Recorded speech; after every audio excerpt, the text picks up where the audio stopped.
This episode is brought to you by Precision Fuel and Hydration, a proud supporter of the Inside Running podcast. It keeps us fueled on our long runs and races. Are you training for your next big race and still guessing your nutrition? Inside Running Podcast listeners, 2026, this is the year you stop winging it. Precision Fuel and Hydration is the answer. Their free online planner helps you nail your sodium and carb intake so you don't fade when it matters most. Visit precisionhydration.com, and while you're there, place your first order and get 15% off when you use the code IRP2026.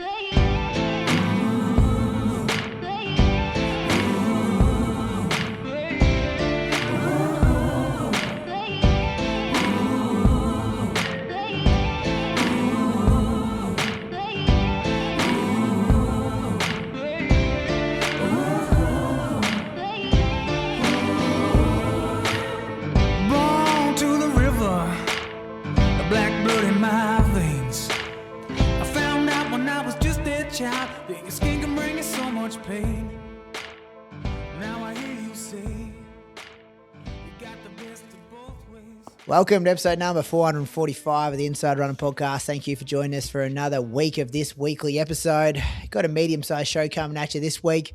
Bit of news out of Melbourne yesterday. The Vic 5K Road Champs. Some good times there and some depth. Some news about the cross-country potentially being in the Winter Olympics. Shanghai Diamond League have released their fields as well, so we'll chat about that. Some whispers, some moose on the loose, some listener question, everything you come to expect on this weekly podcast. Welcome, my co-host. He's up in Canberra. Bright red jacket, Croaks. He's in the storeroom. There's shoe boxes everywhere. He's looking pretty trendy. How are you this week, Moose? Oh, it's cold up here, Brady. Is it? This place is cold. It's funny this is you say another that. Ballarat up here. I didn't see anyone whinging about it on Strava during the week last week either, how cold it was up there. So, yeah, this is news to me. It was 20 degrees today, wasn't it? Well, it's cold now in this warehouse. 14.1 feels like 11. That's what it is in Canberra at the moment. Yeah, 11's cold. 11's cold. Medio pace will take a few seconds off for us there. Oh, boys, you blokes have ruined the running world with this medio pace stuff. Like, we love haven't Phil. Ruined anything. We love Phil, but you run your time. All of this, like, what do you call it? Pro or post-run, like, analysis. Oh, I was actually ran 2:25, not 2:29, so claim that. No one's saying that. No one's saying that. No. Moose, take 2:12 from Lake Biwa. That's a good run. Yeah, we should let the listeners know that Phil did run the data on your PBs, boys. And Croaks is 2:17. Welcome to you also, Croaks. 2:17 comes down to 2:14, wasn't it? Yeah, I think I had Moose is 2:14, come down to 2:12. You could drop the Moose, and my conditions were worse. I love it for training. It's good for training. Like, look ahead and go, or for race planning. And race planning, do not do the retroactive PB drop like Croaks was banging on about all week with his 2:14. I have not been banging on, but I agree with you, Moose. Yeah, that's the time. You either get good conditions or you don't. And most of the time, 99% of the time you don't. Yeah. That's the thing, right? What's this? This is comparing against, like, the most pristine, perfect conditions on the planet, which is just not like the probability is just way, way low that you would get that. Just when it only happens when Brady goes to Boston or Valencia. Yeah. Yeah, I think Boston. Or Nikhil goes to Great Ocean Road. I think I got 0.1 at Boston. Like, it was really close. And that was with like 250 meters of climbing or whatever. It still was like, yeah, this is pretty perfect. Don't get much better than this. How are you, Croaks? What's going on in Canberra? Yeah, I'm going well. Thanks. Race this week. Looking forward to it. So a bit of a lighter week. And yeah, back to the weather. Like, it was cold here Thursday, Friday last week, which I'll obviously talk about during my training week in terms of just the impact it had on, like, running faster. But weather's good this week, and yeah, Sydney this weekend. I feel like I'm just talking about people in my area. Like, we can't whinge about the weather. It's still like the end of last week, there was a few cooler days, but it has been beautiful all of like March, April. We're still 3 weeks away from winter, and it's like, I think it's like mid-20s every day this week as well in Echuca. So yeah, it's going to hit us hard when it's like continuously cold, windy, wet. That stuff rolls around. He is going to race week this week, Moose. It's been hype is building early, and I've never seen hype this early being built as well. So, Croaks, take us through a trainer week, and then we'll discuss the race plans for Sunday.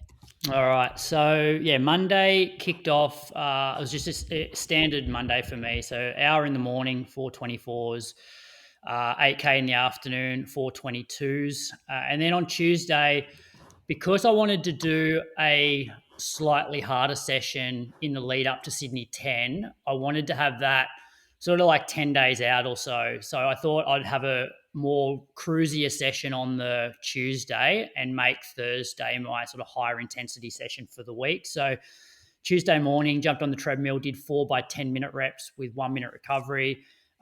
Went like 17.5K an hour for the first rep, 17.7, 17.9, and 18K. I took lactates after the second and the fourth rep. It was 1.4 after 2 and 1.8 after 4.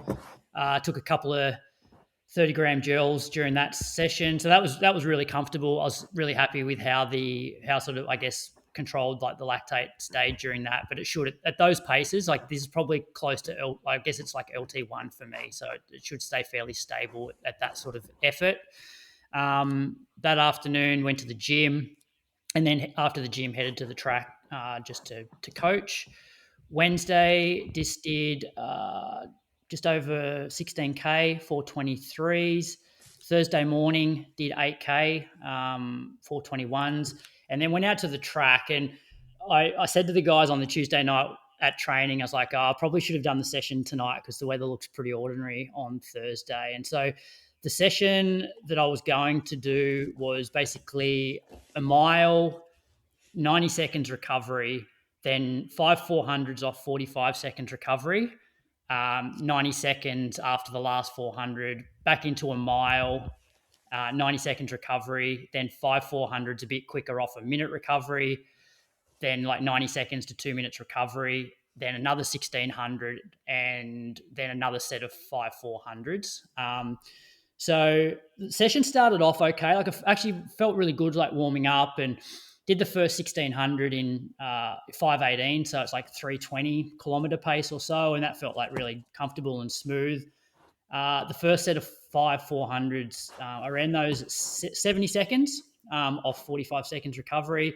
It was okay. I just didn't feel as smooth as I did a few weeks ago when I did like 2400s off 30 seconds, and I had like quite a few around the 70s. But and getting back to the weather, I was actually chatting to Phil yesterday in terms of like where does Meteo pace give you some allowance if the weather's actually cold? And because when I finished this session, like the feels like temperature was 1 degree, and I think and look back when I was younger, I used to always remember how hard it was to do things like Deeks quarters in the middle of winter. Like you basically run a Deeks quarters and you're like, whoa, I'm not real fit based on that Deeks quarters, but it's just so cold and so hard to actually like run quick. So anyway, first set of 400s was 70 seconds. Then the second mile was 5:13, and got out a little bit hot in the first sort of 6 to 800, and then pretty much threw the brakes on and felt quite good on that one.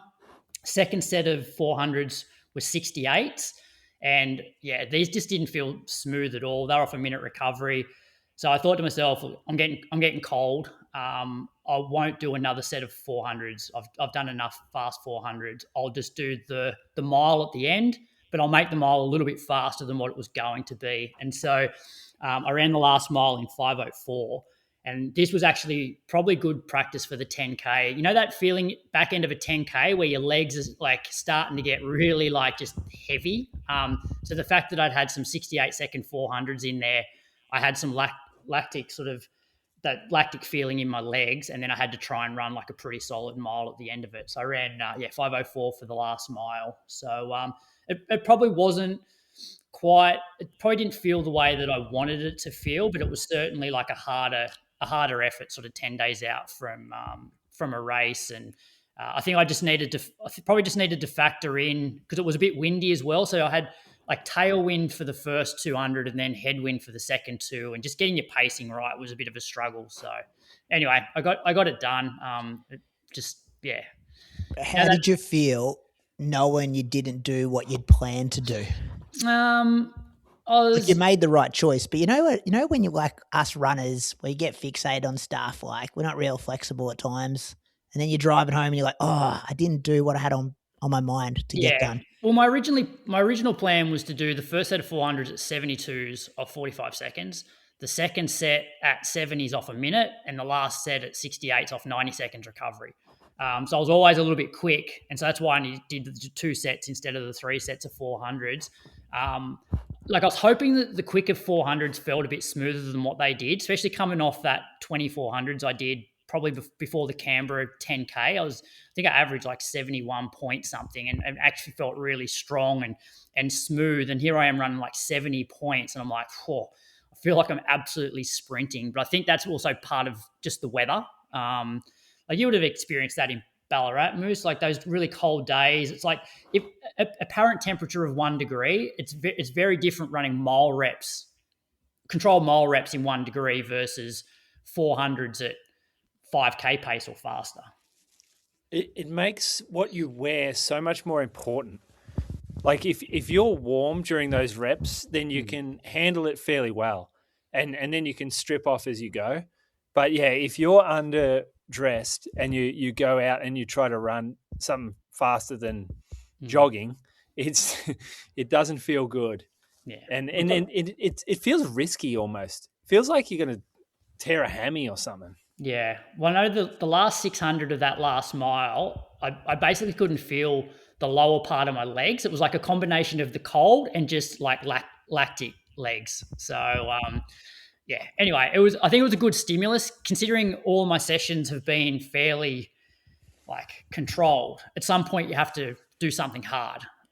So it was definitely hard. And what shoes did you wear? And is that what you'll wear for race day? I wore the Vaporfly 4, but that won't be my race day shoe. Oh, what's the race day shoe?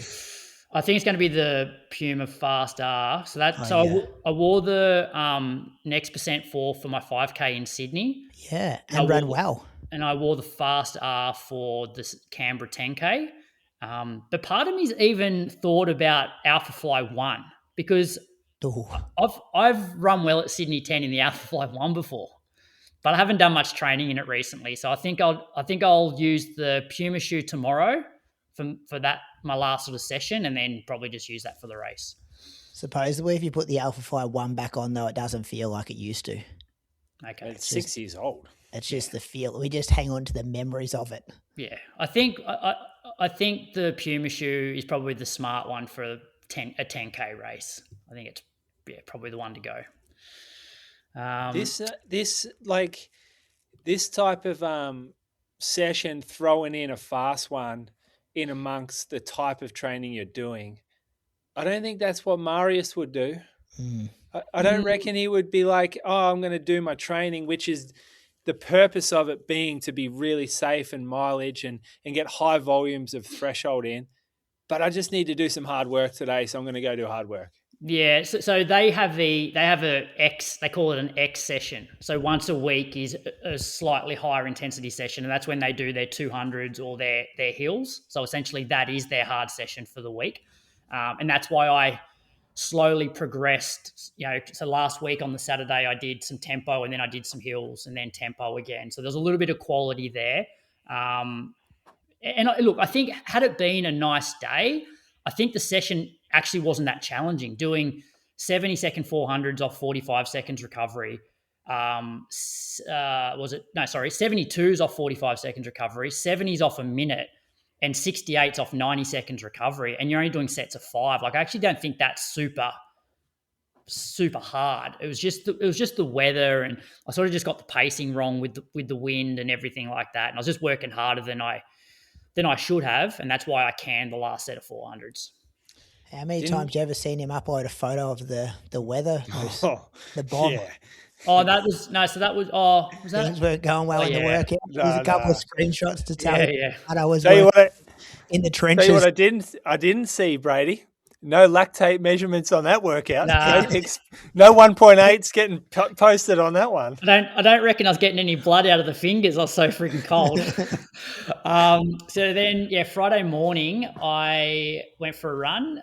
Did my hour sort of flat loop, 421s. And yeah, I've titled this one Strava Weather Data is Crap. And so I was listening to the monthly, and about 4 or 5K in, I'm running into this like super strong headwind to the point that I had to actually stop because I couldn't hear anything. And my earphones are actually like really loud normally. That's how windy it was. So yeah, did an hour at 421s, and then I come back, and the Strava app has it at like, what's it got it here? It's got 14.8k an hour winds, and I'm just like, I was just running into an absolute gale. I checked the bomb; it's 36k an hour with gusts of 46. It's like that is just a massive difference there. So that prompted that, and then Saturday ran to Collis Soccer on Saturday morning, so 8.3k. And then that afternoon, I did 6x6 minutes on the treadmill, all between, I did 18k an hour, 18.3, and then 4 reps at 18.5. And lactates were between 2 and 3.2. When I was cooling down for this session, my insertional Achilles was just a bit niggly. So then on Sunday, I put on a pair of the Mizuno Neo. I had a new pair of Neo Vista, and I put a heel pitch in because I found in the past when I've had some insertional Achilles stuff, because it's got that soft heel counter plus the heel raise, I had no dramas at all. So I did hour 45 at 4:22 kilometre pace. So yeah, another week of just over 150k. Good. I got a bit confused when you uploaded. You know, how do you always pause your watch on your recoveries? Because Chris and I got real excited when we saw this 11k on the treadmill averaging 3:16s. But I hadn't checked the elapsed. I hadn't checked the elapsed time, but it was just 6x6 minutes. Yeah, no, I do on the treadmill because I use the Coros and I have what pace I'm running the what speed the treadmill's at. So it's best way is just to lap it and then stop the watch during that minute recovery. Oh, so you got 2 watches? No, I've got one. I use the Coros on the treadmill. Gotcha. Because it's hard to keep the elapsed because if I don't press lap and stop, it's just going to keep rolling, and so it'll make it look even. It'll have that I've run for 40 minutes at 3:16s, not 36 minutes. You know what I mean? Because it'll include the recoveries. Because the watch thinks you're still running on the treadie, Brady. So I would have to go into. I would have to stop my watch, and then I would have to go into lap speed. Button on the treadie. It doesn't look good on Strava though. It cooks my average pace because it has my standing recoveries on there. Yeah, but yours is taking. You're not setting what the treadmill is in your watch, though, are you? Nah. No. So I think that's the best thing about the Coros app is you can actually set it to say I'm running 18k an hour, so you know it's going to match. Yeah. It matches. So then do you use the clock on the treadmill to know when to start again? Yeah, well, it actually tells you if you pause your watch. It actually tells you how long you've got to go. But yeah, I normally start on a minute, and so I know when to go back on. Looks good anyway on Strava when you upload like that. Yeah, so no, I definitely didn't run 11k at 3:16. So I was excited, and your average heart rate was like 150. We were screenshotting it, sending it around our group chat. We're like, get him to Sydney 10 ASAP. Yeah, no, that was the average pace for like the reps. Should have checked. What's your group chat name? What's the title of your group chat, Brady? It's got to be something about Croaks. No, it's like Road to Berlin 2024 or something. 2022. Oh. What year did we do that? Hasn't been renamed. What about I'm in this group chat with all these footy nuffies, and the group chat's called Pendlebury the Goat, and all they do is share stuff about Scott Pendlebury coming up to the record-breaking thing. And I'm like, boys, like I'm a diehard Collingwood supporter as much as anyone, but I'm about to leave this group chat because it's just like, did you see this fact about him? Look at this highlight reel. You're going to buy one of the bottles of wine he's selling? I'm just like, boys, just relax. But anyway. Wrong bloke to say this to, Croaks, but must be nice to only work 1 or 2 days a week. Who, me? And I'm working about 7 days a week at the moment. I need to find some time to do some training like Croaks. You know, it's hard to get back, isn't it? You've done it a couple of times, Moose. Like I used to bang out 160k weeks like they were just child's play. Back from what? Oh, well, I've just like got injured and then I built back up slowly. And now doing 140K a week feels like it takes heaps of time and energy and management of where the kids are going and who's picking people up and what hours you're working. It's getting closer to 40. Well, when it becomes your default, it's easy to do. But when my default's been 120K weeks for the last 6 months, if that. Yeah, but that's like, I guess that progressive overload is it feels hard at the moment because you haven't done it for ages. But, you slowly build it up and then it feels normal. It does. But it's just that building up stage. Yeah. That's what I'm looking at. I've thought I ran heaps last week and then I'm like, oh, that was only 140K. But anyway. It's still, yeah. I mean, 140K is still a lot. You've just got Croaks in here, like one of the greatest all-time 50-year-olds that's ever existed. 45. What's the over under for this Sunday, Moose? Oh, it's getting it's better than last time. What'd you do at that Canberra one, Croaks? I ran 31:59. Oh. Chris, I reckon's 30:30. That's not happening. I was thinking that. I think that's weather. It's a bit weather dependent. Have you checked, Croaks? Won't be accurate yet, but have you checked? No, I'll check now. So 31:20's the overage Masters record. We know that other people have gone quicker over the years, but haven't been registered with the right people. Yeah, but I'm not registered. Yeah, actually, can we paid for that yet? I'm paying for his rego. Can we address that? Like, I actually think it's quite disrespectful to somebody like Mona. So Mona actually ran 30 flat at the 2009 Launceston 10K as a 46-year-old. Now, that was a world record at the time. Mona is the GOAT. And I think having another record that's not that one, that is the record. Like, that is the over 45s or 45 to 49 10K road record, Mona at 30 flat. So I think we stop talking about it until I'm close to breaking 30 minutes. Oh, we won't stop talking about it. I'll give you the hot tip. I've been talking to the social media team, and if anything, the opposite's going to happen. We are going to be talking about it more. But you bring up a really good point, and I agree with you. But that's the system, isn't it? That these other organisations have established themselves, and this is another way to claim records. Well, it's almost like it's a club record, really. It's like you're part of the Masters Club in Australia. So it's like, well, I could hold the 45 to 49 Sydney Uni record, depending on what I run. But that's not the fastest Australian 45 to 49 10K. It's Mona at 30 flat. Yeah. The 31:20 is going down though, held by Steve Deneen, a legend in the Victorian running scene. But I'm not a member of. I'm not a member of that club. So if Moose and I go halves and pay for your membership, will you sign off on it? No, because I feel like I don't want if I was good in your Strava bio, you might get the orange tick. If I was to break a record though, I want it to be like the legit record. Okay.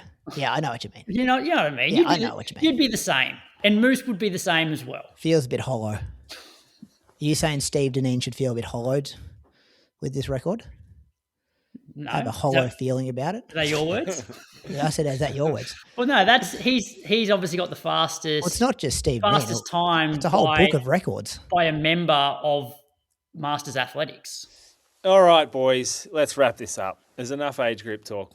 Yeah. Craig's already carried on about the weather. So what's he going to run, Moose? What's he going to run? He's going to run 31:03. Yeah, I'll tell you. So I thought if I run 30, if I broke 31 minutes, I'd be absolutely stoked because that's basically a minute faster than Canberra, which is a lot. But I reckon somewhere in that 31 to 31, 20, 25, somewhere in that range. He said 31:20. I'd be disappointed. That's the top end. I'd be disappointed if I didn't go under 31:30, given I ran 31:59 basically by myself in Canberra over hills. So you'll smash that. Sub 31:30, sub 31 would be a really good day. Live stream? Are they going to have a live stream? They have a camera? Stream, just the finish, the finish line. What's the start time Sunday? 7:20. Ooh, yuck. Yeah, we just start the long run. Start the long run at 8s. Around Australia. Get Archie's dad with the phone up. While we're on the long run. Yeah. Probably not Well, a he's bad on a idea. bike. We've done that Imagine- before. We've run with the live stream going, and the group Imagine kind of how just much tries to watch. pace increases when you hear the news. And I'll probably finish about 35th. Yeah, well, it's better than what you would have finished in Melbourne on the weekend. Yeah. Sorry to interrupt, but I'm super excited to tell you about our partner on this week's episode, which is Sailee. I used Sailee when I went over to Boston a couple of weeks ago. This is my eSIM of choice. Super easy. Download the app, put in the code that Inside Running Podcast gets a discount for, and you are away. It is a game changer for staying connected when you travel. It's an eSIM service app that lets you choose from a high range of affordable data plans from over 190 countries and 8 regions. Think about it, you land in a new city and boom, you've got Wi-Fi data straight away. No more scrambling. If you're heading overseas for your next marathon or even a holiday, running is a fantastic way to experience the world. But here's a question. How often has travel planning been a hassle for you? Especially staying connected once you land. I know I've been there, desperately searching for Wi-Fi at airports, getting stung by crazy roaming charges, or wasting time hunting down a local SIM card. This is where you enter the world of eSIM, and Sailee has you covered. You download the app once and you're set. No more swapping SIMs for every country. Plus the plans are super affordable, which is crucial when you're saving up for those race entry fees and flights. And for those of you planning a multi-country trip like a European marathon tour, Sailee offers global and regional plans too. Imagine this, you're in a new city, you're using Sailee to load your Strava heat maps, you need to find the best post-run coffee, and more importantly, you need to stay connected to upload your latest run. Sailee also helps you avoid scams and even has security features to protect your privacy when you're browsing. It's compatible with both iOS and Android, and with their support team, they are there for you 24 hours, 7 days a week if you need them. So here's the deal for Inside Running Podcast listeners, because we've teamed up with Sailee to offer you an exclusive 15% off discount on the Sailee data plans. Use the code Inside Running, and that's all capitals, at checkout to get the discount. To get started, download the Sailee app or visit sailee.com or check out the link in our bio. So when you're traveling next, ditch the roaming headaches and give Sailee a try. You won't regret it. Moose, give us a weekly recap. How you tracking? Me, I reckon I nearly did 50K this week. You got to just give me a sec because I'm just so enthralled by Croaks at the moment. And I actually had his week up. Can you believe that?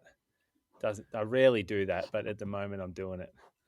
Now I'm just having trouble finding my way back. So why don't you go, Brady? Why don't you go? I can go. I kicked the week off with 2 easy jogs Monday, 65 minutes in the morning, 30 minutes in the afternoon.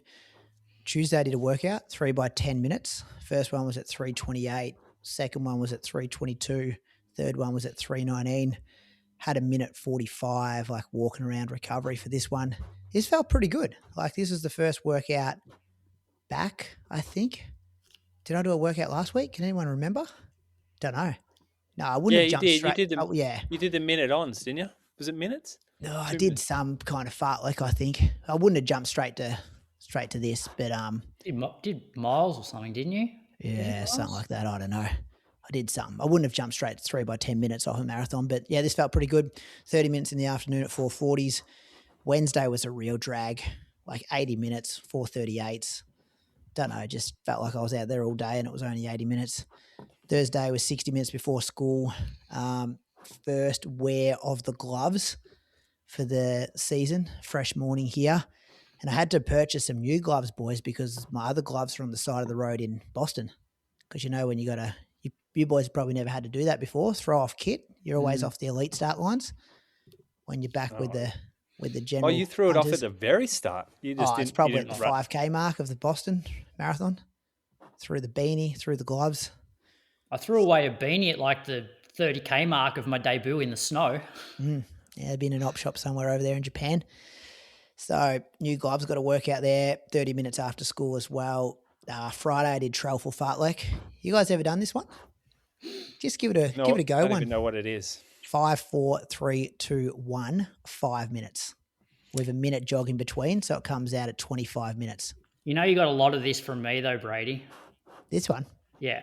I've got evidence from back in the day. Somebody sent it through.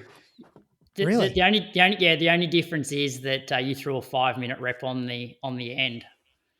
Oh, So yeah. I used to do 5, 4, 3, 2, 1 quite regularly. I don't think you made that up.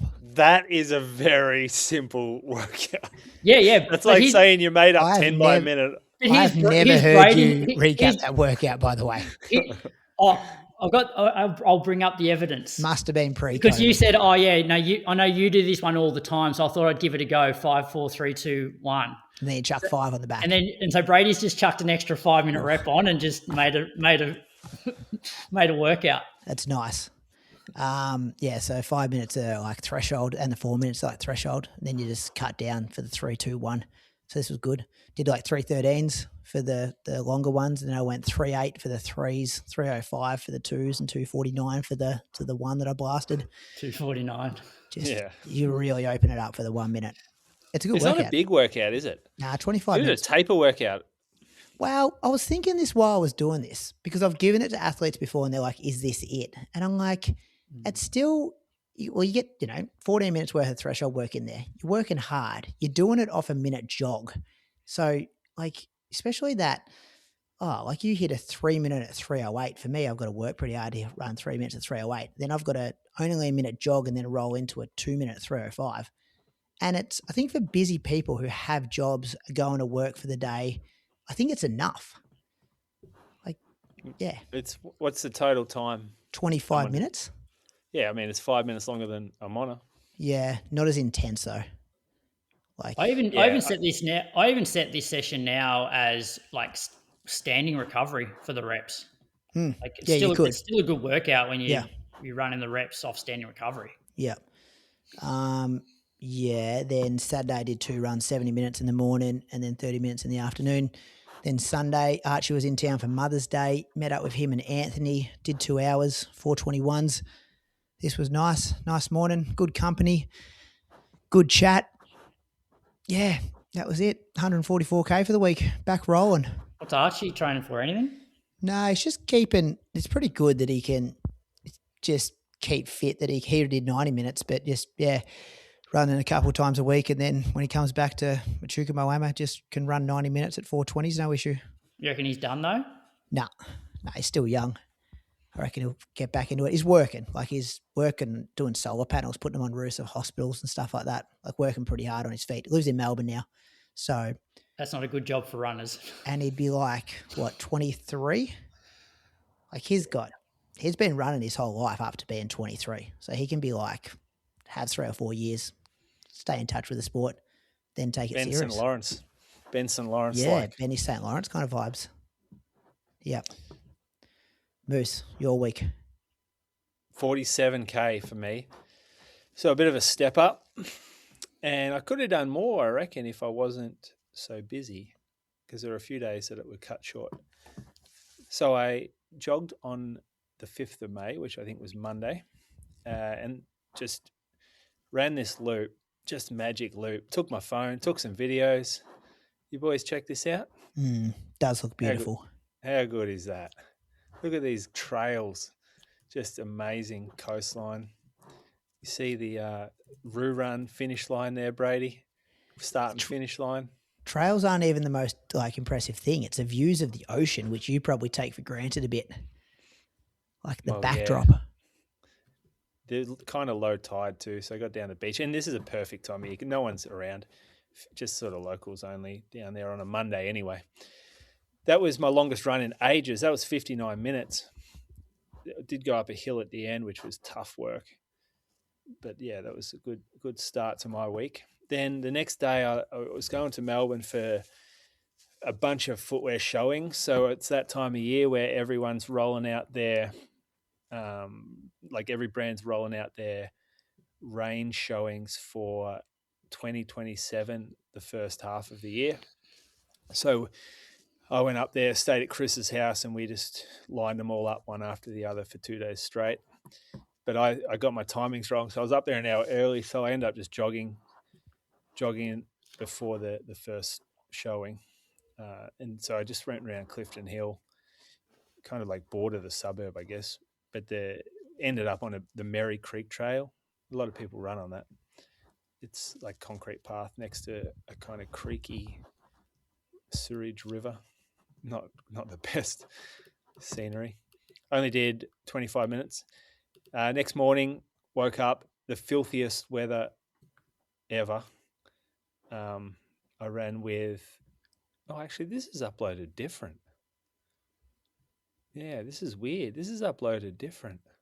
So strange. Don't worry about it. But I ran with Chris, and it was dark, so we got out early at 6:30, real dark, and there was no one there. Like, this is like one of the, like, this track here, one of the is Yarra sort of trail. There's normally heaps of people running past the Collingwood Children's Farm. Have you ever run past there before? Nah, I know. I've heard people talk about it. The children's farm. Yeah. No. Is it just like it's a actually, farm that children go visit? Isn't there a cafe and stuff in there? Yeah, but it's like so close to the city area. You feel it like you're like 2 minutes away from suburbia and like industrial area, and then you just like run down into this little farm, and you feel like you're miles away. Yeah, but it was the first bad day of the year, and every single runner would have been sitting in their bed going, "Good day for a day off today. First one of the year. Needed that rest." And so I didn't see anyone out. I got home next day, ran for 53 minutes. Bit faster this run. Still hilly. I'm still having trouble getting away from the hills. I've got to be careful of that. Took a day off Saturday, and then joined the group Sunday morning. We had a good little squad, those that didn't go up and run AV, mainly just old people. And I ran an hour. It was 4:38 pace. Let me just check the heart rate. I think I did wear a heart rate monitor for this one. Average heart rate for this, 150. Maximum would have been fairly high, I reckon, because I really got a 170. Got a 171 here. Yeah, that's it. 171. I remember going up. I was jogging along a section. Actually, no, 170. Got a 173. Yeah, it's tough work. Like, I finished and I was like, whoa, that's a little threshy for me. And just to think how easy 3-hour runs were back in the day. Not easy, but like you could knock them off fairly easy. Yeah, it's building back. My knee was a little sore after this one, but I did run today. So I got up real early, got the 6 a.m. flight out of Melbourne up to Canberra, and jogged when I got here.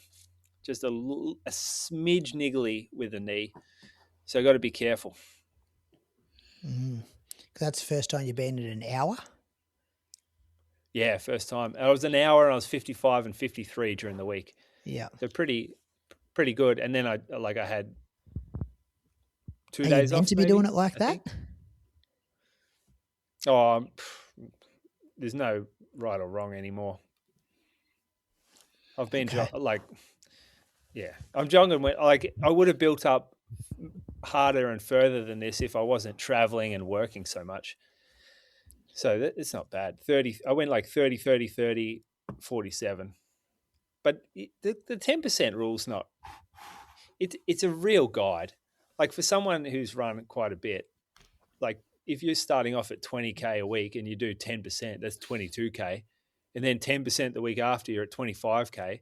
10% after that, it's 27.5. 10% after that, you're at 30K. Like, that's a month below 30K. Yeah. Like back in the day, I reckon I would have been something like 50K as like an introductory week, 70, 90, 110. Like four weeks, you've gone from 50 to 110 back in the day. Like, yeah, depends who you are too. And I think it also depends. That's if you're healthy. I think it also depends, what you've had and where you're at in terms. If that was rehab. the first time you'd ever got to 110, that's not the way to do it. No. This is like when I'd been running for 10 years, 15 years by this stage. Yeah. Oh, good moves. Have you got a bib somewhere for overseas? Sydney? No, I got Sydney bib. Gold Coast. You're not going to Sydney though, are you, Moose? I got a bib for it, so I'm gonna see where I'm at in September. I haven't got accommodation or flights or anything, but It's in August. I might have sneaky accommodation. It's in August now. Shit. It's like the 30th of August or something, isn't it? Yeah. We'll get an announcement You know from what? I them might soon. just go. Get a big name. What do you mean? They'll have to announce someone big. Headliner. Oh, yeah. We you reckon we know? You know? No. There were some names getting thrown around in that group chat the other day, wasn't there? Yeah, there was. I reckon we know. Do we? I reckon you could say has won a major marathon. Yeah. That's pretty common for. There'd probably be more than one, to be honest. I'm not gonna throw someone over the bus under the bus, am I? Tell me off air. I want to know who you're talking about. What are your plans now, Brady? No plans. Just like it's too late to plan it. I did have an opportunity to get a bib for Valencia, but I don't want to go overseas like twice in one year. I think we're at the stage now where marathons will be like family holidays. At least maybe once a year. I don't really want to go for 10 days twice solo. Like you know what it's like, Moose, you leave all the time. Like it's very hard on your partner and your wife to hold the fort down. We're not in a good way, are we? The group, really? Like, you know what I was thinking today? I was thinking about doing Geelong in its first year. So that's what I was considering. I'm like, oh yeah, an inaugural marathon. Maybe Sydney. What's the Australia like championships entry for Sydney? That could be an option. I don't think I'm going to run a fast one anyway, Croaks. Like I think it's more like do what I did for Boston. But yeah, I just want to get fit. I get so much fulfillment in like seeing my blue bars high every week and just training the house down. And then going, all right, now I want to go to Gold Coast Half, or now I want to do Albert Park 10 or something like that. But first I've got to get fit. I get satisfaction just out of the weeks of training and not even the races. Like I could literally for 52 weeks do what I've been doing and be very content. Like it's such a good feeling just ticking off week after week. I need to go like give me something every 5 or 6 weeks just to keep me interested. But yeah. AV, we'll see. AV's right is perfect. Hey? AV, yeah. But only like selective AV. Like I looked at the calendar today and I'm like, Cruden Farm, 12K cross country. I'm like, no way.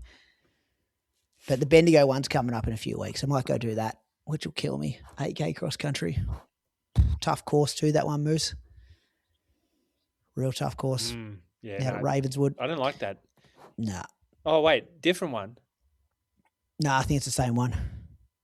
Out of Bendigo. You've done it before. Yeah, the winery. Yeah. All right, Croaks, kick us off thanking some Patreon supporters. Who you got?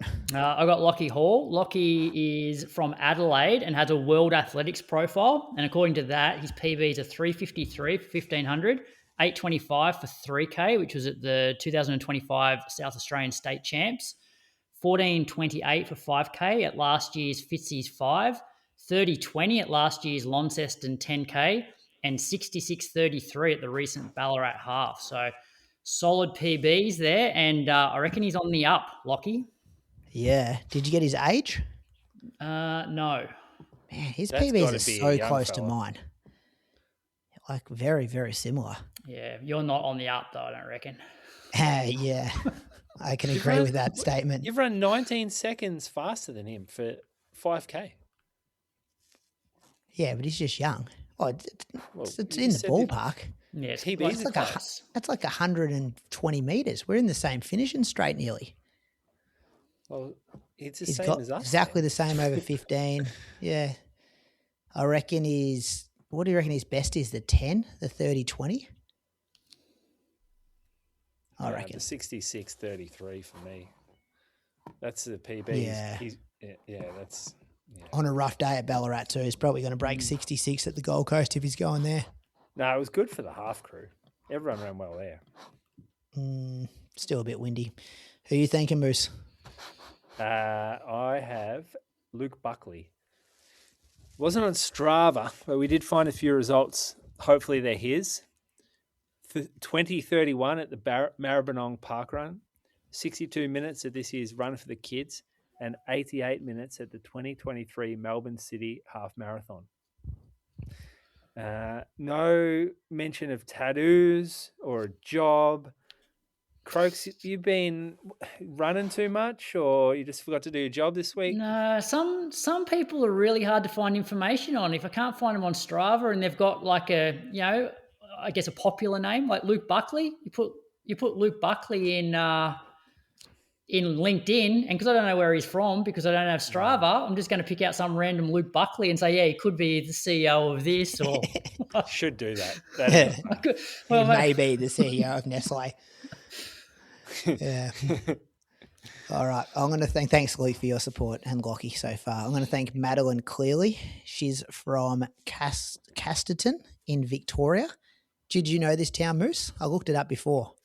Yeah, I've heard of this town before. Yeah, only a population of 1,600 people, fairly small, and it's the birthplace of the Kelpie, in between Mount Gambier and Hamilton kind of area. Oh, yeah. Yeah, okay. So never really been down there myself. Yeah, I guess you wouldn't really, would you? If you're going down the coast, maybe. Yeah. From Mount Gambier, it's a weird place. You wouldn't. It's not a through town by the sounds. Yeah, she's pretty quick. She's ran 10K in 47 minutes at the 2022 Blue Lake 10K in Mount Gambier and 1:45 at the 2018 Run Melbourne Half Marathon.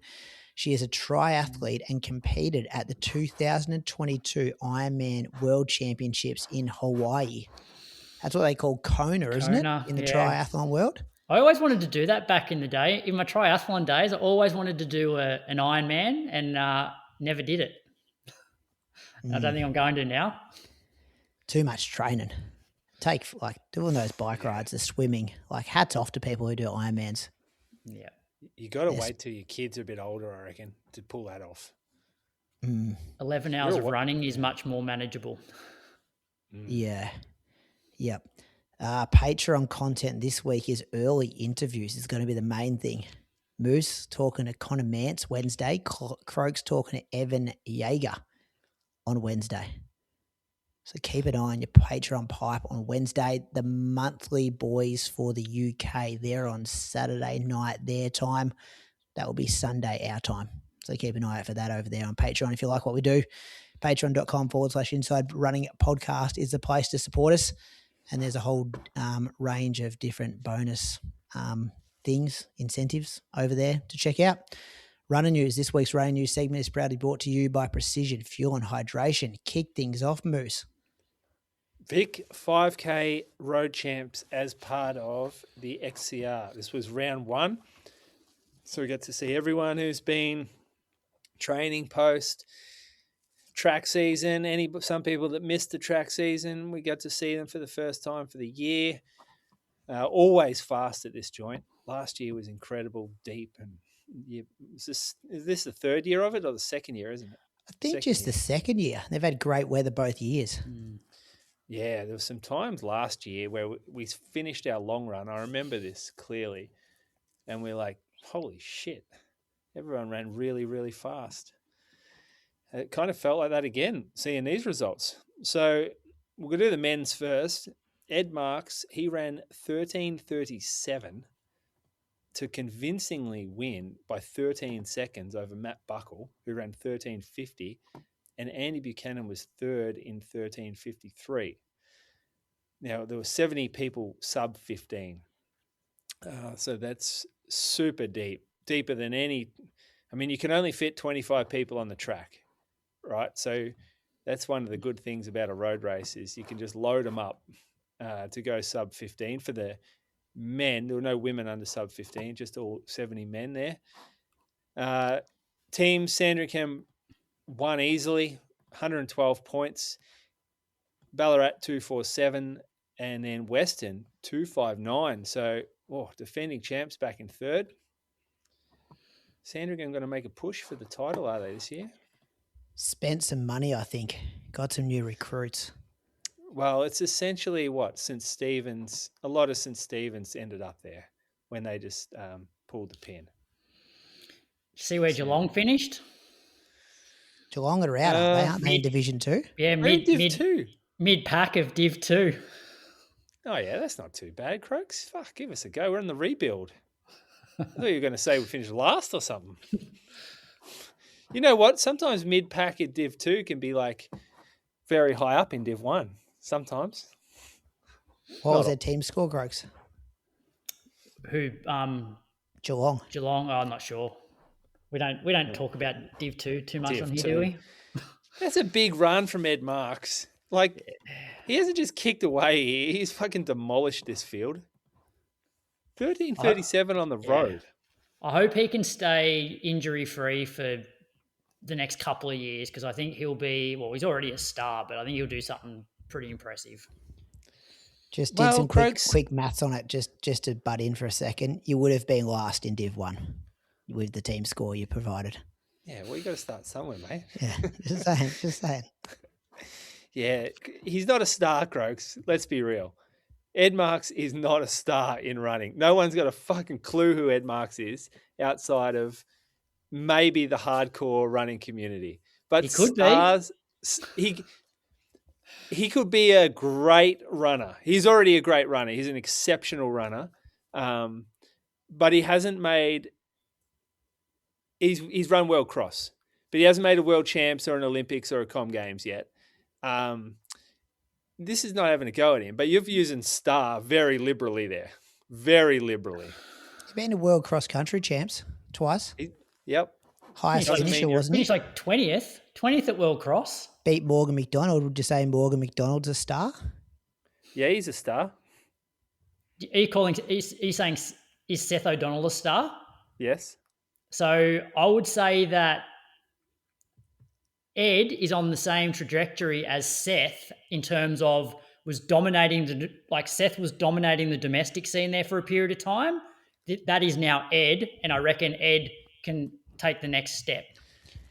My point is that stars have like a rock star, a superstar, a sports star. There's got to be some sort of star element to it. You can't just be really, really good at what you do.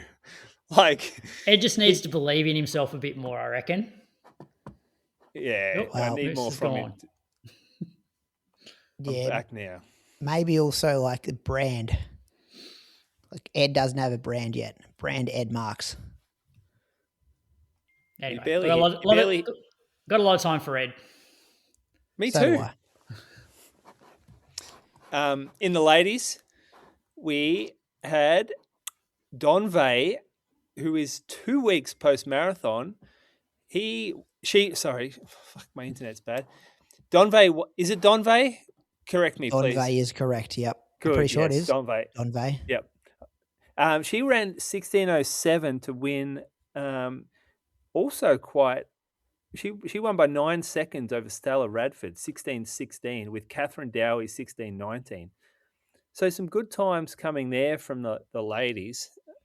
Thoughts, boys? Donve coming back 2 weeks post-marathon. She was getting back into workouts the week of. Ran like a fairly decent week of mileage too, straight after. Running Monday, I think. She trains hard, doesn't she? Like even leading into Ballarat, there were some big weeks, some big workouts. Yeah, big training volumes. She's a workhorse. You know who her coach is, don't you?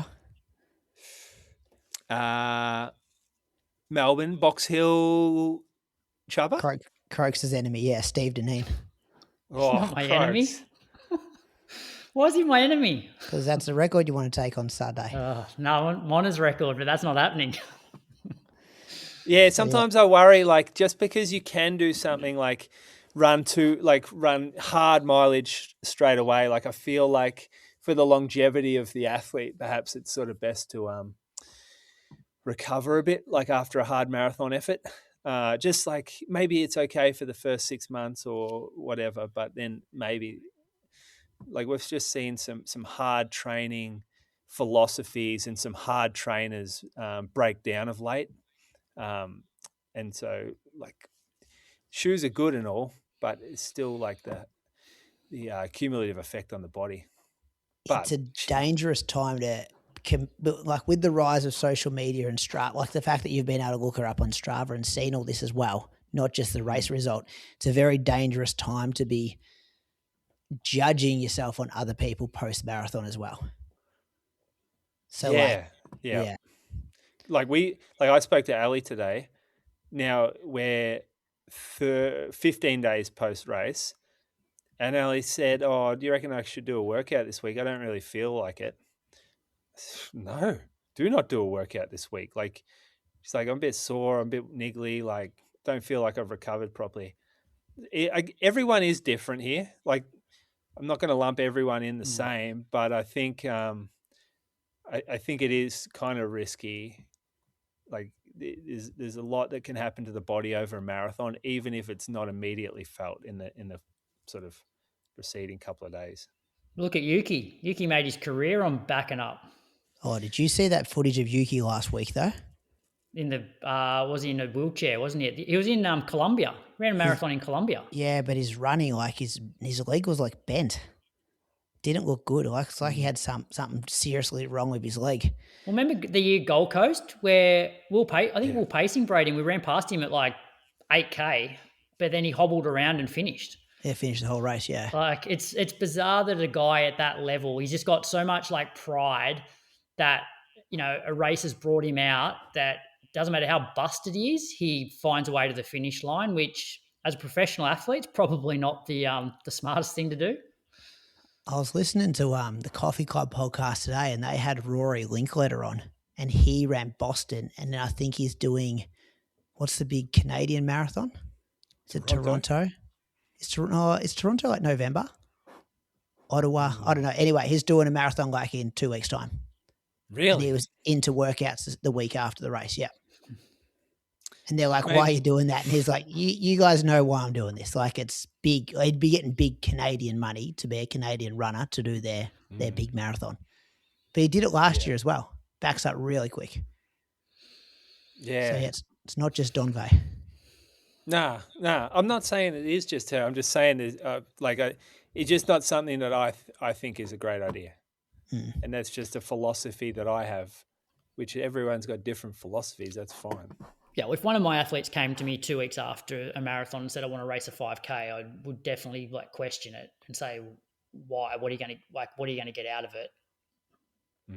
Yeah. Team scores there. Did you read those out? Yes, Box no, Hill? I didn't. Sandringham was second. Box Hill won 63 points. Sandringham 75. So pretty tight there. And Western A's 126 for third. My bit of news, Rapid Times, Albert Park. That's like, I know we looked at it and you're like, oh yeah, maybe the course is short and stuff, but I just think it's a perfect day. I just think it's perfect weather. I think there's this perfect mentality about it that most of those people there are used to doing 10K on that course. So they have to go out, back. And then they go, oh, we've only got to go out and back today. Let's just give it a good squirt. There's that many people around the same times. People at AV stuff know how to race. So you're in with people who know how to pace themselves. And it's not like a, charity fun run where people have got headphones in and you're running up on gutters, and like the people you find yourself next to after 1K are probably still going to be next to you after 5K. But this also, I look at it and go, that will maybe that person's best race for the year, because they'll get ordinary weather at other places and there'll be other factors. So don't go. I like this as an addition to the calendar, because we were chatting about it, I don't know if it was last week or the week before, about lack of fast road races in Australia. And this has the potential. It is like I would potentially come down next year because I know it's a fast course, and there's so much depth. So it's building that reputation of Valencia. This is like a Valencia of the South. If you does well getting like the invitation entries as well. It's a racetrack. You're on a racetrack. Yeah. Yeah. Finish on the track. I know like some people I coach too, like they're not in the AV scene, but just loved it. They pay their whatever entry fee, get to do it, had a great day out there. So that's good. You're right. You're right. There's only one U-turn. There's not 4 U-turns. Yep. Coming in the track's a bit annoying going over that bump, but yeah, that's the only other challenge to the course. Cross country not added to the 2030 Winter Olympics. The IOC has confirmed that disciplines like trail running, cross country running, cyclo, cross, and gravel cycling will not be added to the 2030 Winter Games in the French Alps, but stop short of closing the door permanently on so-called crossover sports at future Winter Games. There we go. There was talk about this, wasn't there? Oh, there's been talk about it for years that get cross country running into the Winter Olympics, but yeah, I don't know if we need it, do we? Isn't it just going to get lost? It'd make me watch. I'd watch it. It'd be pretty cool for the athletes to go to a Winter Olympics. Like, I think it does make sort of sense. They're running in the mud, and they're running in cold, and they're running hills like on a mountainside. You're probably more likely to get mountain running in than cross country running. Like maybe that's more summer. That's a summer mountain sport. Wouldn't mountain running through the snow be like super dangerous? Yeah. Like, I wouldn't mind it because we've sort of seen World Cross. Like, we don't even know what the future of World Cross is. You know, there's talk about it being held in Florida every year or every second year or whatever. So it could be good for cross country running to have it at the Olympics. Have to be like that year that Collis did it in Poland. Remember when he was like 8th? Yeah. That was all like snow over the field. It'd be a bit tougher than a bit different than Florida. It was like hot. So yeah, keep a watch on that. And then Croaks, Shanghai Diamond League. Yeah, so that's going to be on Saturday evening our time. Heap of Aussies over there and some good international athletes as well. So in the women's 1500, we've got Jess Hull, Claudia Hollingsworth, Lyndon Hall, Sarah Billings, Abby Caldwell, Burka Halem is in that race as well. Men's 3K, Seth is having a run. We've got Almgren, Jacob Kropp, Tim and Reynold Chariot, Ed Kurgat, men's 800, Peter Bowl and Luke Boys, as well as Kinyamal, Mark English, Ben Patterson. There's a women's 5K, but it's a non-Diamond League event. Rose Davies and Morty Skyring are in that one, along with Faith Kipyegon and Medina Issa. And there's also a women's steeple that features Cara Fan Ryan, Faith Cheritich, Perith Chemutai, and Nora Gerudo. So that should be some pretty good viewing. I think it's probably from maybe 8:30 to 10:30 our time here. Okay. Yeah. We could watch that. Are we thinking this women's 1500 did they want them all to go to this Diamond League after what happened at Nationals to get a head-to-head against each other? Not sure, but it's going to be an amazing head-to-head. Isn't it? Jess Hull, Claudia Hollingsworth, Lyndon Hall, Sarah Billings, Abby Caldwell. Yeah. Just run the girls in a separate race. Imagine just seeing 5. Give them a pacemaker and just say, let's have an Aussie heat. And it's actually hard. It's actually hard to pick like the winner of the Aussie girls there. Like, based on what we saw in the National 1500, you're like, well, I'm not sure whether Jess was going to win that. Abby was closing hard on the outside, and Claudia had heaps of running left as well. So, like, obviously Jess would go in favourite as like Olympic medalist, but yeah, like you can't count out Claudia or Abby. You want to slab on it? Nah, don't drink. You don't? Don't drink. Yeah, because I feel like Jess Hull and Simon Hull have gone away from Nationals and they're like, let's not let that happen ever again. That was too close. And they will prove that she's just a tiny cut above the rest. Yeah, I guess that's the only thing with the Diamond Leagues, that they are sort of set up to be fast, pacemakers, that sort of thing. But, you know, Claudia's good over 8, good over 3K. So you think the quicker pace, though, might mean that Abby and Sarah Billings aren't there with 100 metres to go? It might hurt them a little bit more than it'll hurt Jess and Claudia, I reckon. And that's why, if they are looking at this like it's a selection race, it changes it being in a Diamond League. Yeah, because Com Games is not going to be a paced Diamond League sort of race, is it? Do you reckon that's what's happened here? Like, how confident are we that there's been discussions here? Oh, I've got no idea. zero confidence from my end. I just see all of the names and I'm like, oh, hang on, they're all there. Yeah. It would be interesting if there'd been like a little WhatsApp group created, added all the names in. It's like, girls, this is it. We're going to Who's in? Shanghai. Sarah Billings is in, right? She's a lock for this. No, she didn't have the time. She was a lock, but then she got, Who was the lock here? No one's a lock. No one's been selected. Claudia. Oh, no, Claudia was selected. because she wasn't DQ'd in the end. Yeah, and she had the time. Yes, right. At the end of the day, she's already on the lock. team. Yeah, and Jess is going to be selected.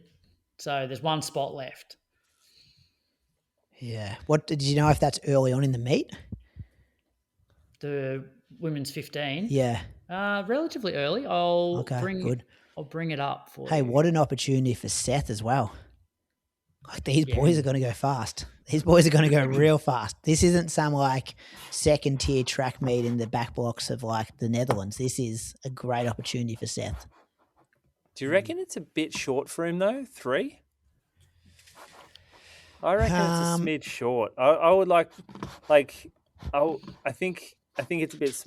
It is a little short, and I would have liked to see Lyndon Hall in the 5K actually. What time did Seth run solo at Maury Plant when he got dipped on the line? I've got it in my notebook here when I interviewed him a couple of weeks ago. Let me tell you, 7:41. See, I'd be confident to say he could take 10 seconds off that. Well, his PB 7:34. So looking at the PBs in this field, like there's a heap of guys that have run in that sort of low to mid 7:30s. There's a couple that have gone like 7:28. So he'll be amongst it. In terms of the times, Brady, it's the men's 3K is on at 10 o'clock, and the women's 1500 is 28 past 10. Oh, not good for you pre-race, Croaks. You probably want to be in bed a bit earlier than that. Probably a bit late. Yeah, I might watch it. At 5 a.m. Yeah, get up and about. Hey, did you miss some news last week? We tried to keep this streak alive of talking about Jaylah Hancock-Cameron. Yeah, so we mentioned after she ran that road mile that she was heading to Japan and Europe for some races, and so she had a race. The week after that road mile, an 800, which she won in 2 minutes 0.53. So that was a PB. And then she ran again on the 10th of May, another 800, won that one as well, 201.85. So getting close to that sub 2. Just adding to the list of race results. That was the news. Thanks to Precision Fuel and Hydration, chances are you're gearing up for a race yourself, but how dialed in is your race day nutrition? Precision Fuel and Hydration makes it simple with a free online planner. Visit precisionhydration.com and get your numbers today. I haven't got any whispers, boys. Do you want to move straight on to Moose on the Loose? Unless anyone's heard anything. It's just quiet with contract news, race announcements, like major marathons, like the majors have happened. Whispers. Got nothing. What do we got here? Whispers. Okay. I reckon we could pull something together. Don't you? I don't know. No, I don't. He's just going to make something up. He's got this real like cheeky grin on his face that he's like, I'm about to throw someone under a bus here. I got nothing. I reckon if you're allowed to say them, you would have said them already. You would have got some. You've still got tons from Boston. It's probably long enough ago now that people won't care if you say them. No, well, I just got like little stories from Boston, but they're not. No, I wouldn't say they're whispers. Just a little. I might just start saying a few of your whispers that you put in the group chat. What whispers did I put in the group chat? There's heaps in there. Is it? Yeah, about athletes and their coaches. What happens in the group chat stays in the group chat. There's heaps there ready to go. Moose on the Loose.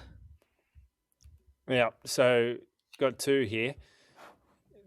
A lot of races, London, Ballarat, Adelaide, 5Kers, 10K on the Gold Coast. We've seen a lot lately.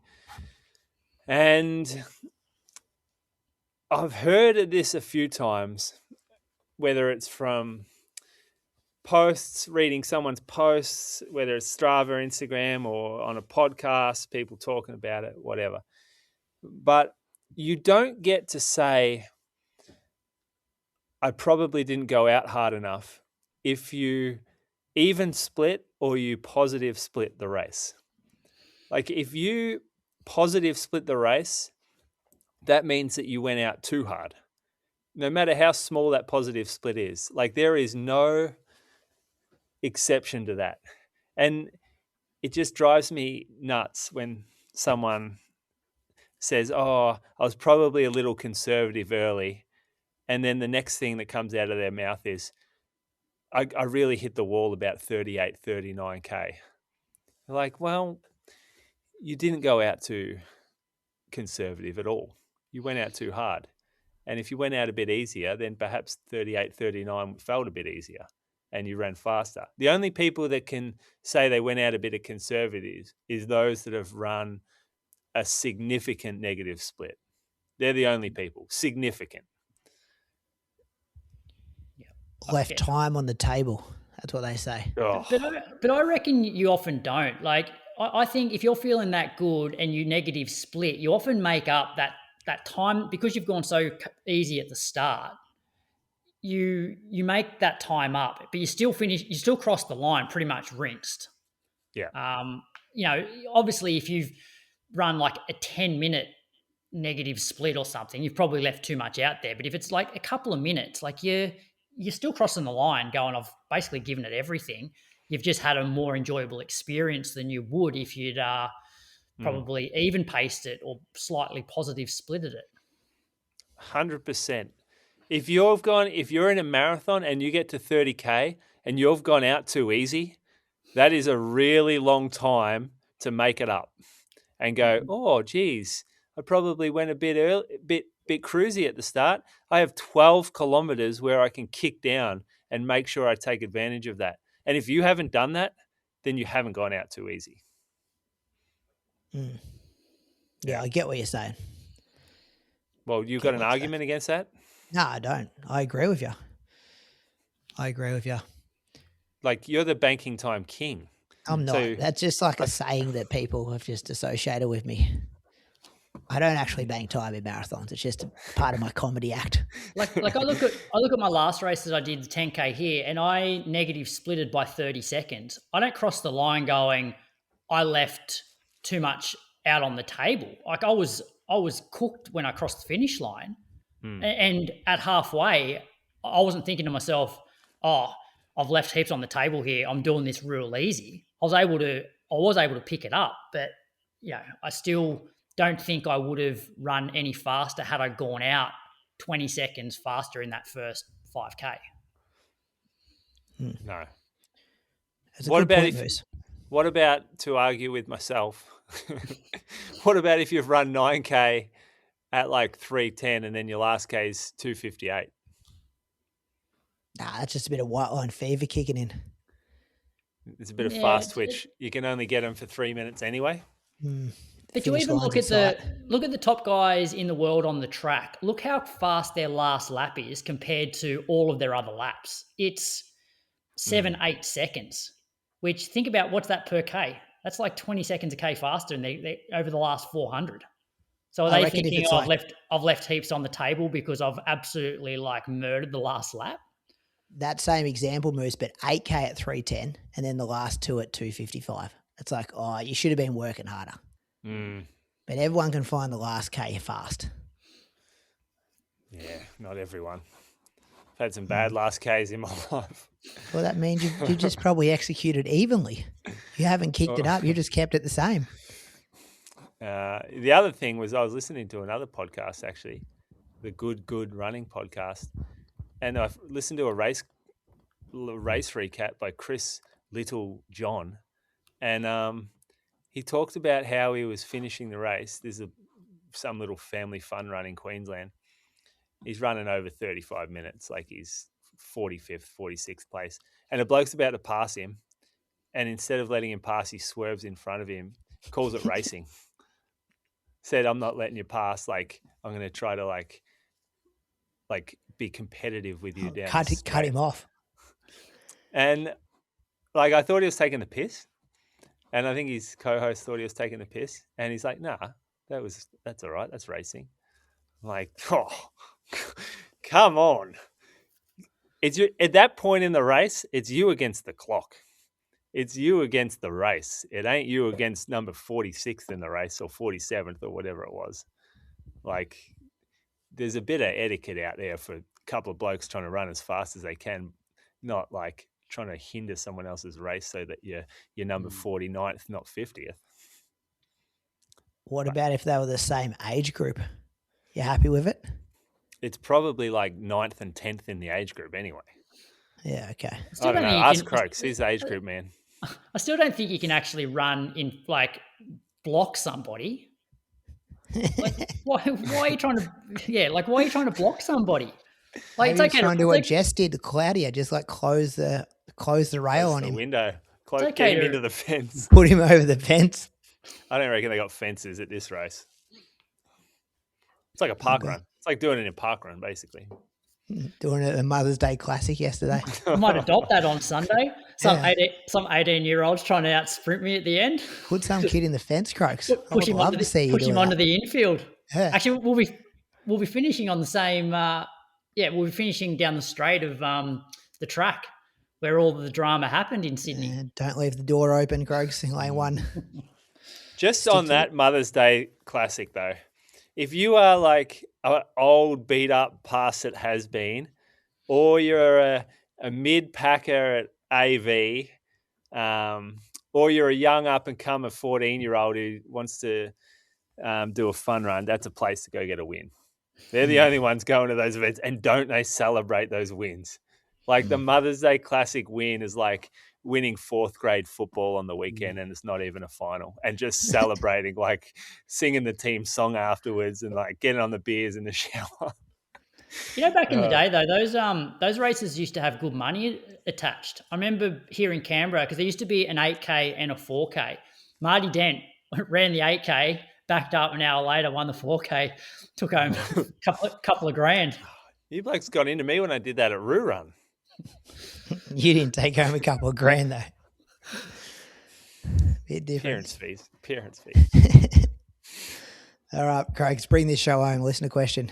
All right, this episode's list of questions is proudly brought to you by Precision Fuel and Hydration. The question is, besides for the pod, how do you regain motivation after being injured or out of the sport? And that comes in from KeenanJS_07 on Instagram. Good question.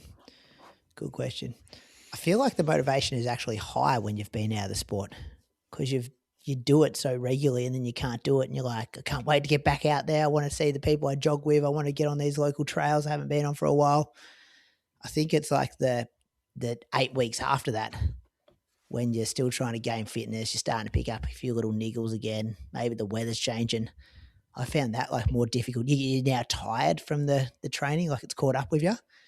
And for me, it's just routine. It's like I've done this for so long that I start the day, usually end the day with a run, because it's just what I've done. So I don't really have to be motivated to get out the door, because all I know is getting out the door and coming back in the door and then getting out the door the next day. So I think building habits around routines is really important. Meeting up with people is something I don't do regularly, but when I do, it really like motivates me and I'm like, get happy about that. And then I feel just having a goal or having a race is a great way to keep yourself accountable and know that you're working towards something. And that might be just getting your blue bars consistent. Like, it doesn't have to be an event. It could just be, I want to run 140K a week average for the next month, or something like that. What else you boys got? What do you got, Moose? If you're the one that's injured out of the sport. Well, I never used, like I would be very motivated to come back because I knew I could get back fairly quickly, and I could always see, I always had this feeling like I could get back on top again, like back to my best. So that was my motivation, to still break new ground for me as an athlete. And that was very motivating thing, to get out there and make sure that I was doing everything possible to be the best that I could have ever been, to raise the bar for me on my career. But that's disappeared now, because I know that it's very unlikely I could ever get back. And without that, I've definitely been struggling to come back into the sport as a different type of member of the sport. So to come back without having an ambition to push myself to places I've never been. So yeah, I've lost a bit of motivation there for sure. But I also am motivated. Like, there's other things that motivated me, like being healthy. This is not as impressive or ambitious, but like, I've been putting on some weight lately, and even like getting back from London, I changed my diet. I've been in the gym most days. I'm starting to do more exercise, and like, just being a healthy person motivates me, and running is part of that healthy lifestyle. So I'm motivated to continue to be healthy in that regard. Yeah, that's about it.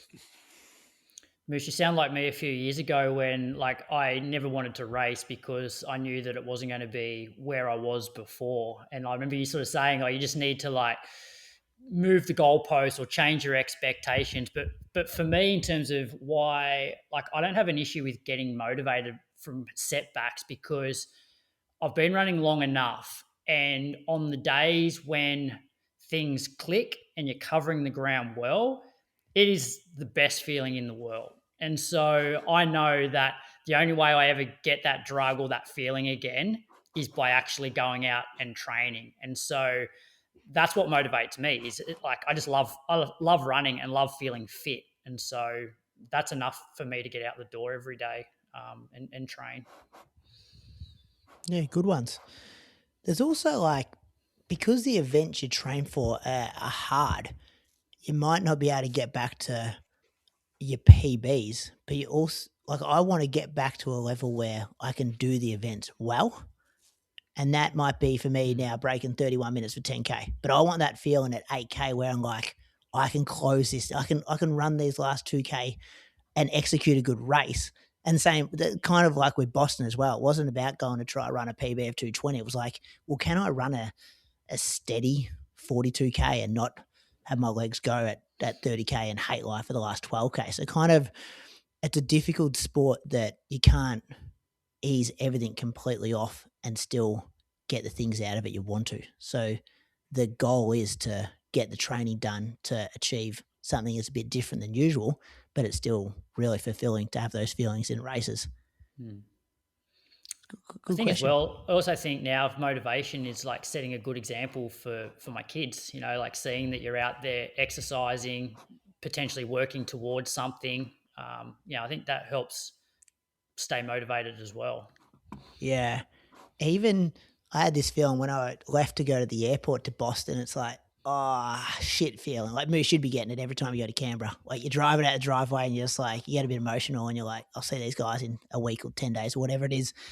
But I was trying to spin it in my head, and I don't even know if this is right, but I want to be a role model to my kids to pick a goal and go get it. Like, it's, try something. Like, you're traveling to this race because you've trained for it, and now it's time to go and do it. Like, it's pick a goal in life, and it doesn't have to be a running, of course, but it's like, I want to be a role model to my kids where you pick a goal and you go and do that goal. So yeah, but yeah, difficult to do sometimes. I get that feeling, except it's when I'm driving into the driveway. No, you don't. Nah, it is hard to get away. Yeah, well, you're not even going. I was going somewhere exciting. I'm like, how good's this? I get to go to you're going to your workplace. It's a bit different. Yes. But yeah, Canberra workplace. One day you're going to have your kids out there, and imagine how good it will be for your kids to be out there watching you roll home winning a race. Like, that's going to be the one. That'll be the day when you like do the full on, like, carry the kid across the line sort of deal. Oh, Yeah, that's why I Not wanted in to check eighth anyway. place. I could Had win that Geelong in Marathon. Wollongong a couple of years Yeah, ago. you did it, See, didn't you? Croaks has had it. Croaks is he's found the glory. Are you taking the kids to the record attempt, Croaks? Nah, solo. Yeah. But they'll sit home and watch the stream, yeah. Big watch party in Canberra at Mulligan's. That was the listener question. Thanks to Precision Fuel and Hydration, visit precisionhydration.com and use the code IRP2026 for 15% off your first order. What's coming up? We've got Shanghai Diamond League. We've spoken about that. Sydney 10. We've spoken too much about that. Great Ocean Road Marathon. Is that this Sunday, Moose? Yes, it is. Yep. UTA in Sydney in the Blue Mountains there. Big weekend of racing. You boys are interviewing Connor Manson, Evan Jaeger. Jaeger? How do you say his last name? Jaeger. Good luck there, fellas. Thank you. Hopefully no timing issues this week, Croaks. Got him a bit worked up last week, Moose. And there was a bit of an error. Bloke wasn't happy. I love that. He was not happy. I love it when he gets worked up. Yeah. I was all right. Now looking forward to the chat. Not every day you get to speak to a Olympic silver medalist. So we've got a big week of content coming at you. You remind him that he just remind him about that 4, would you? Down the home straight. Yeah, that'll definitely be coming up. That's the most brutal fall in history. I reckon that he would have to talk about that more than he has to talk about his Olympic silver medal. Ask him that, can you? Phrase it like that. Yeah, I'm sure. Yeah, I'm sure he does. DNF of his marathon debut on the weekend too. You going to talk about that? Bring that up. Yeah, no, that'll come up because I'll go through all his PBs and I'll be like, and I was hoping to have a marathon PB for you, but we didn't quite get there. Ask him if he's going to debut again. Yeah. If he gets another debut. Okay, I'll ask him. Massive thanks to Nomeo for making those guests available. Hopefully they actually don't get pissed off with Croaks' questioning. Have you done some homework, Moose, for Connor Mance? Nah, not yet. I'll watch a YouTube later or something. American record holder. Have we had any American record holders on this show? Evan Jaeger. Hasn't he got like 8 of the top 10 fastest times for steeple as well? Is like nine of the top 10. 9 of the top 10. Well, no, maybe 8 of the top 9. Yeah, I've got it written down. Bernard Legat, was he American? Yep. He had some records. Can't think of any others. Yeah, Moose will watch one YouTube video. Has Jared Ward, did he have any 25K American records or anything? Maybe a distance, yeah. Molly Seidel, fastest debut record. I don't know if that's a thing. Don't know if she's got that either. Anyway, that's the end of the show. See you later, boys. Have a good week. See ya. Bye. Good luck, Croaks. Good luck. Thanks. Thanks to Precision Fuel and Hydration for sponsoring this episode. Precision Fuel and Hydration is the answer to fuel your next marathon. Their free online planner helps you nail your sodium and carb intake so you don't fade when it matters most. Visit precisionhydration.com and while you're there, place your first order and get 15% off when you use the code IRP2026. Doesn't matter if you're white or black. Just show love to everyone you meet. Doesn't matter if it don't come back. Undercover.